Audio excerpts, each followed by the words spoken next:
Hello and welcome to the revision video for GCSE Drama Component 3. I'm going to talk to you about some of the things you need to be remembering for your Component 3 written exam on an inspector calls. This information will also help you with Section B, your live review, but I will focus specifically on the questions in Section A for an inspector calls. So it's important to remember that the questions will ask you to think about the perspective of an actor, a director, and as a designer.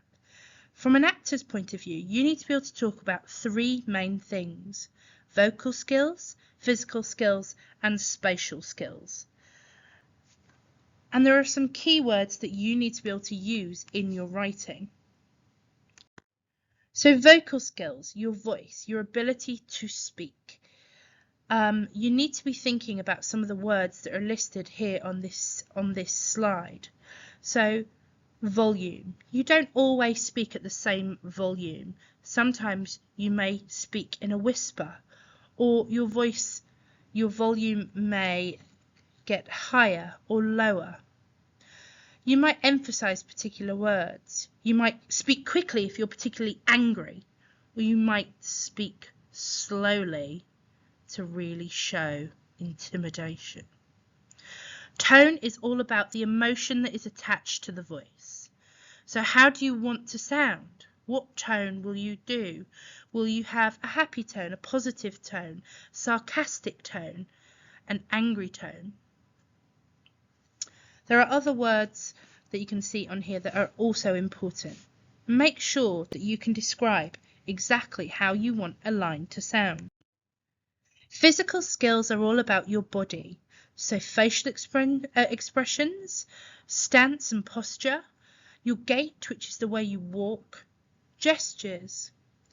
It's important that you use all of these words when you're writing about physical skills. So remember, we don't just communicate through our voice, we can communicate emotions physically as well. And there will be questions that ask you to specifically talk about these things. Spatial skills are all about knowing how close or far away you are from the other actors, and how you create relationships, status, emotion using your stage space. You can also talk about levels, the use of stillness. It's important to get the word proxemics in there. Proxemics is all about the distance, the space between characters on stage. And you should be using key vocabulary such as upstage, downstage, center stage. Here are some really good vocabulary for describing vocal skills. Try to use some of these when you do the example questions at the end. Come back to this slide and use some of the vocabulary.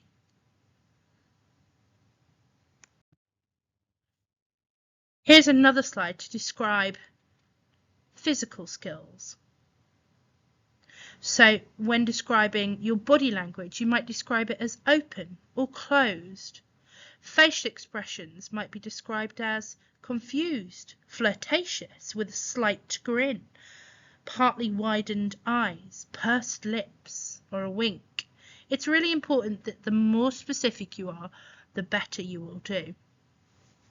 For posture, if you're playing an older person, maybe you're hunched, weak, unwell.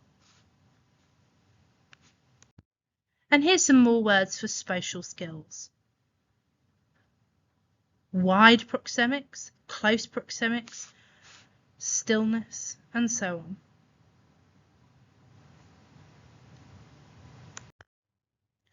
Moving on to context.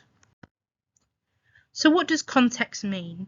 Context is all about the background of the play. It includes when it's set, where it's set, and things that were going on at the time of when it was set, and also when it was written. Knowing a play's context is really, really important, and you will need to reference the context at some point. For an inspector calls, context is particularly important, and there's a video in the next slide you can watch that will give you a little bit of information.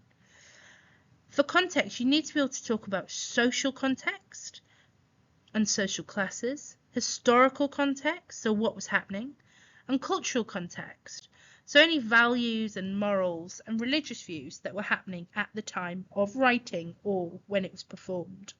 Set. Here's the video. Put it in Google, in YouTube, watch the video. It will tell you a little bit about the context and the background of an inspector calls. Freeze the video and come back to this later. And here's some more on context. Remember, an inspector calls has two time periods that are important. First World War is when it is set. The Second World War, 1945, is when it was written. And it's important to notice the difference between what was happening in these two time periods. In 1912, when it was set, Mr. Burling is optimistic that there would never be a war, and of course they were very wrong.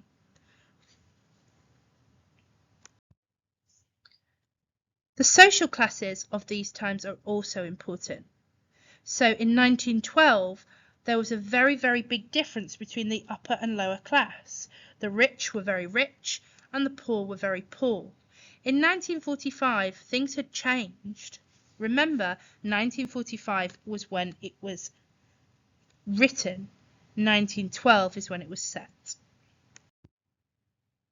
Gender roles were also different.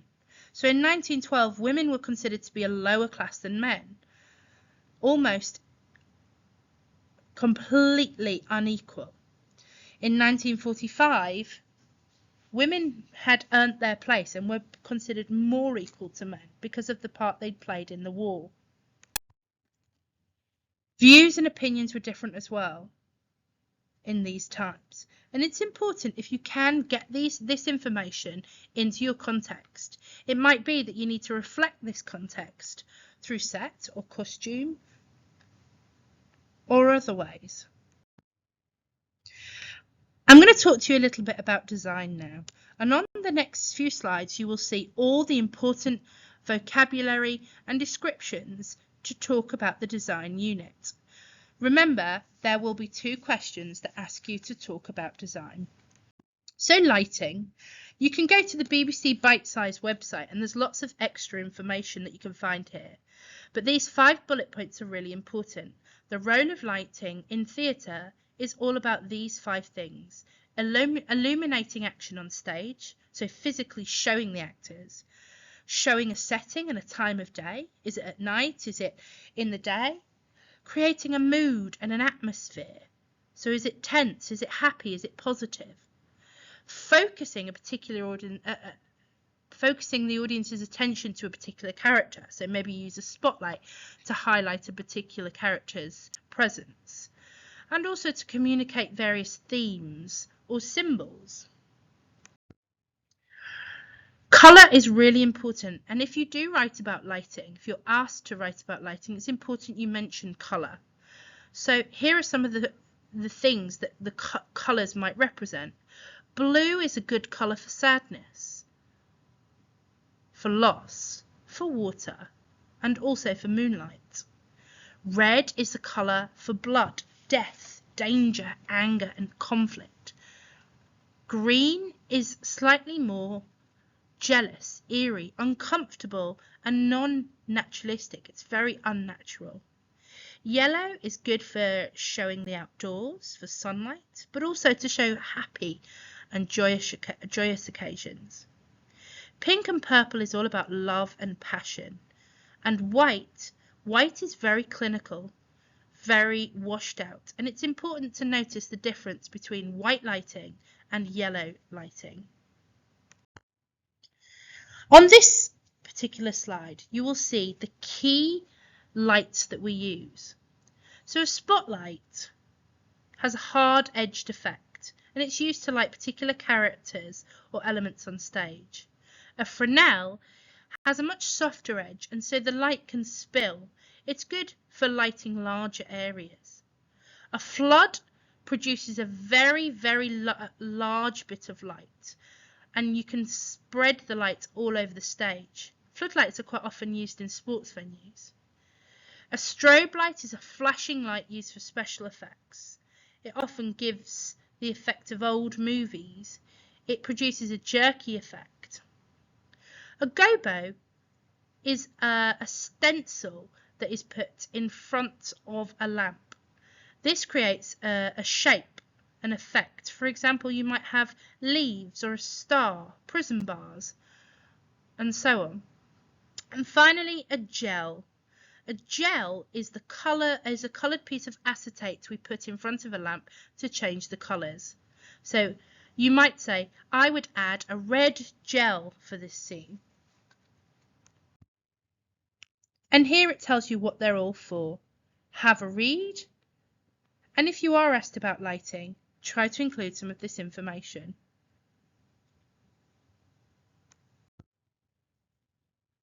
So it's important when we're talking about lighting to think about, is your scene naturalistic or non-naturalistic? Remember, for an Inspector Calls, it's a naturalistic play.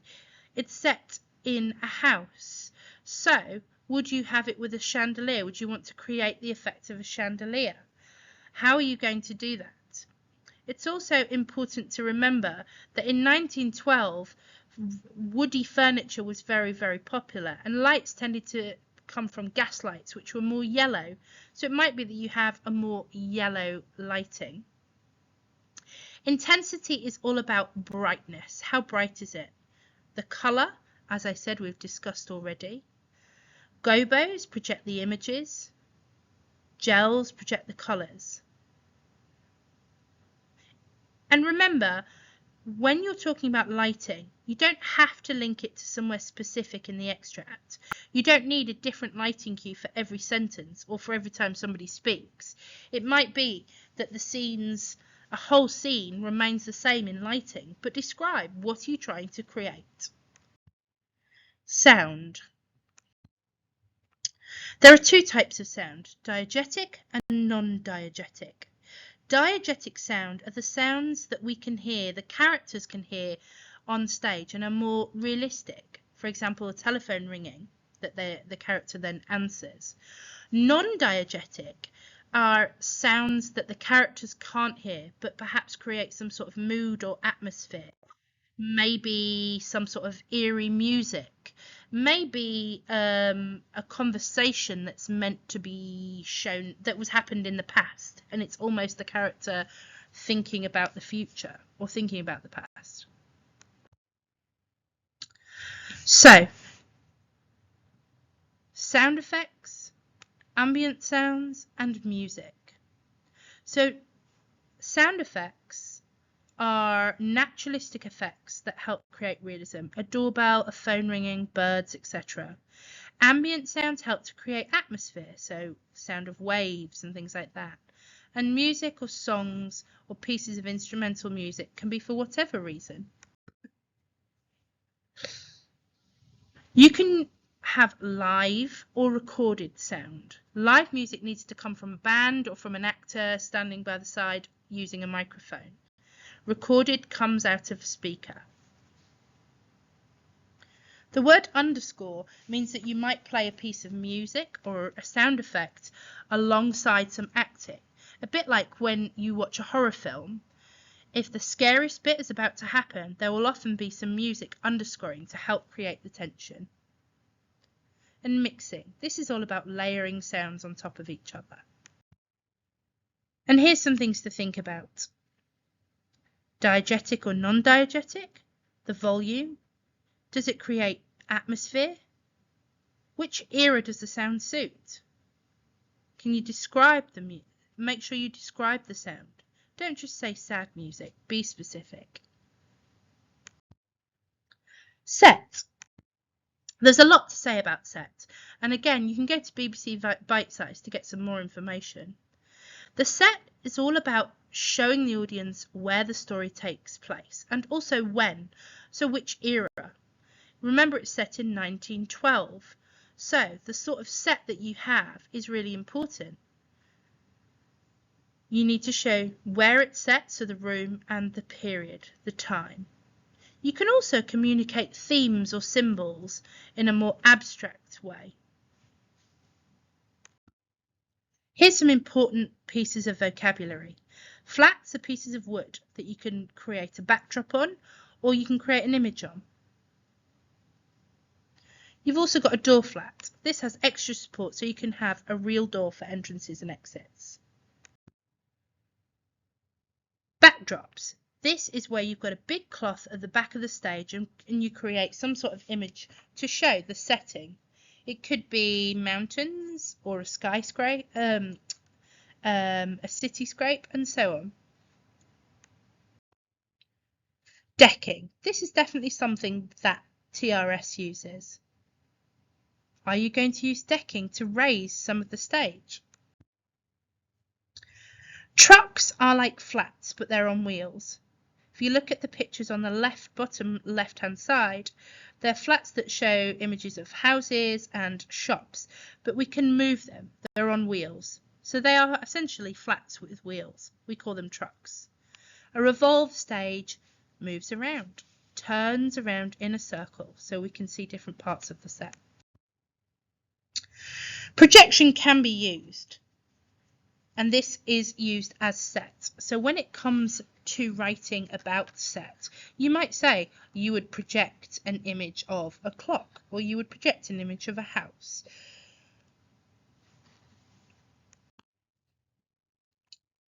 Flies are fly systems that are rigged in order to help raise actors or part of the set. It hoists it up. The curtains are scenery or people, as you can see here.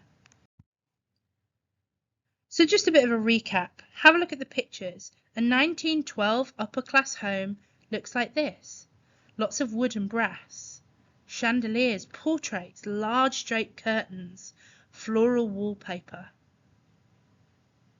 Perhaps you'd like to recreate the lounge in which the discussions happen, a little like this. And remember, you could design the set in advance so you have it in your head. And here's some things to think about. When does your set show? What period? What room is it showing? How can you interact with the set? So are you opening and closing a door? Does an actor lean on a mantelpiece? Do they sit at a table?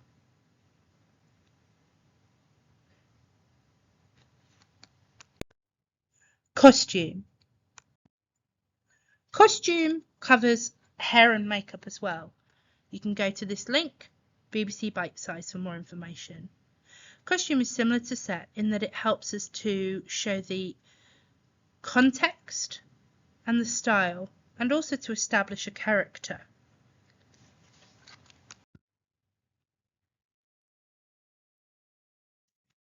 You need to think about the period in which the play is set, and the costume should reflect this. There's information on 1912 dress sense in the next slides, but the costume provides the audience with basic information: their gender, their age, their occupation, social and economic background. Of course, this was important for 1912. Other bits of detail can show other things about a character. Perhaps there's a rip or a tear, or something is a little dirty, or perhaps it's brand new. This can give us extra information about a character, and it's tiny details like this that will really help.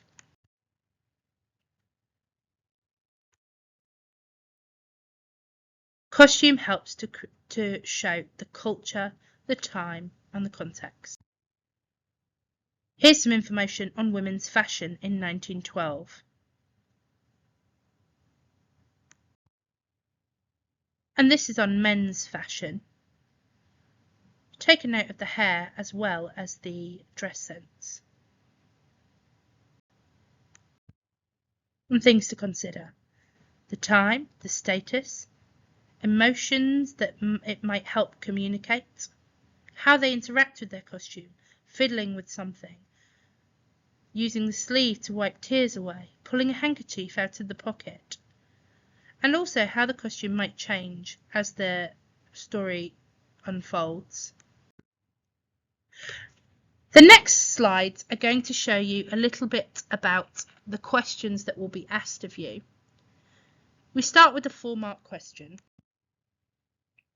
4-mark question will ask you to write about how you would use a particular performance skill. They could ask you about vocal skills, physical skills, or spatial skills. Refer back to the beginning of this video to help you with vocabulary. An example, you're playing Mrs. Burling in the extract.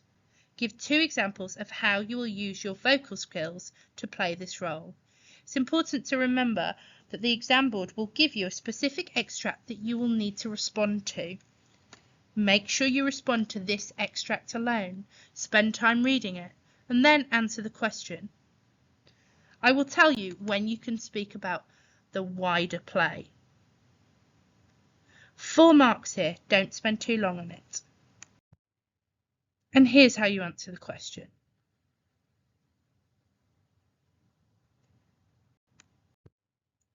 The 6-mark question. This is from a performer point of view. The 6-mark question will ask you to write about how you would perform skills as a whole to show something in particular. You need to write about all 3 performance skills: vocal skills, physical skills, and spatial skills. So, you're playing Mr. Burling. He is angry in this extract. Give 3 examples of how you will use performance skills to show this. So those 6 marks means 1, to say the type of vocal skill you'll talk about, and why. That's 2 marks. Physical skills, 1 point for mentioning the physical skill you will use, and then another point for giving reason why. And 1 point for spatial skills you'll use and why. That's 6 marks. Easy. Here's how you do it. On to the 9-mark question. This is where you need to think as a director. It's really important when you're answering these questions, you write, as a director, I would. As a performer, I would. As a designer, I would. For the 9-mark question, it's always going to be on direction. Remember, a director is the person that has the ideas, works with the actors and the designers in order to bring the performance to life.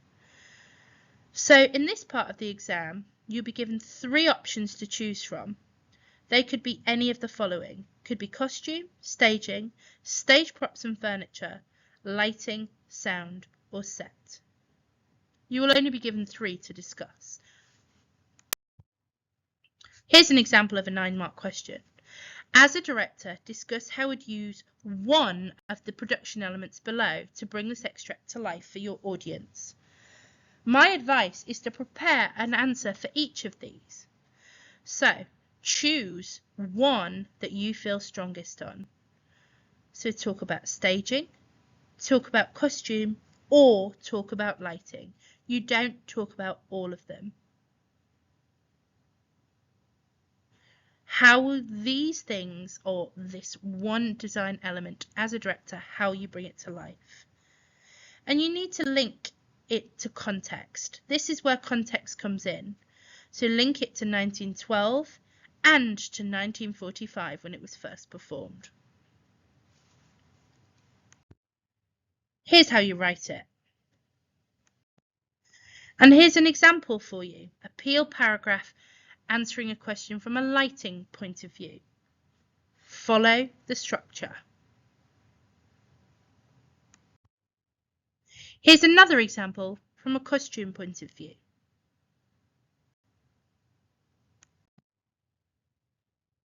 Another example for a set point of view. And a final example from a sound point of view. On to the 12-mark question. This is also from a director's point of view.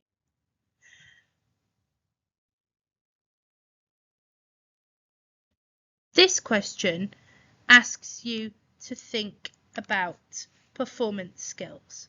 So as a director, how will you get your performers to bring a particular scene to life? Notice there are 2 L's you need to write about here, 2 links.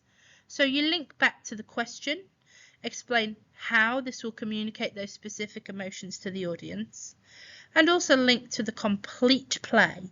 So you should be comparing and contrasting this to somewhere else in the play. What I mean by that is, don't just talk about the extract that's been given, think about the play as a whole as well.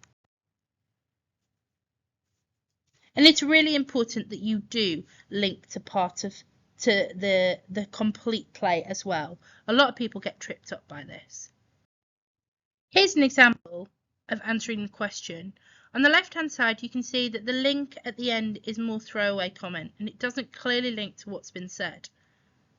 On the right-hand side, the link is closely related to vocal skills just spoken about in the example, and it's giving more information about how the contrast in somewhere else in the play will create meaning for the audience.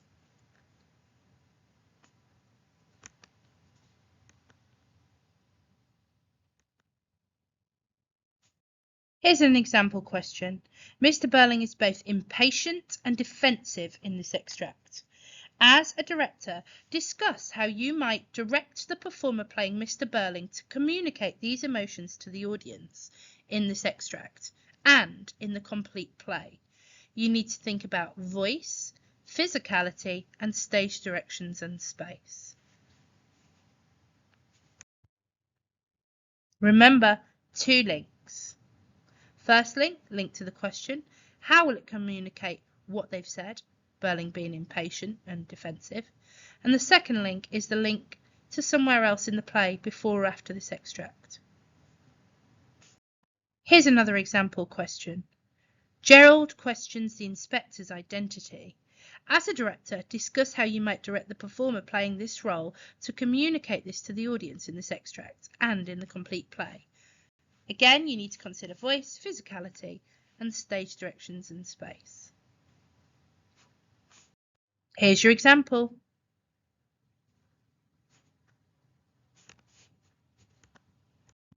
On to the 14-mark question, designer's point of view. Although this is worth 14 marks and is the question that you should really spend the most amount of time on, there are options. You are answering it from a designer's point of view, so you need to say, if I were designing, I would. In this example, you're given 3 examples, but you could be given lighting, sound, set, costume as well. So this example is as follows. As a designer, discuss how you would use one of the design elements below to enhance the production of this extract for the audience. Choose one below. It's really important that you do only talk about one. And the best thing to do is to choose the one that you know you can talk about the most and the most confidently, using the best vocabulary. Here's how you answer this question. Point, evidence, explain, and link to the question. You need to do this 4 times to get 14 marks. I'll explain what I mean on the next slide. So here you go, you've got 2 examples, and you'd go on to do another 2 of writing the Peel paragraph for this question. So, as a designer, I would use lighting to enhance this production for the audience. One way I would use lighting is, another way I would use lighting is, a third way I would use lighting is, and then you do it one more time, making sure you follow the Peel paragraphs.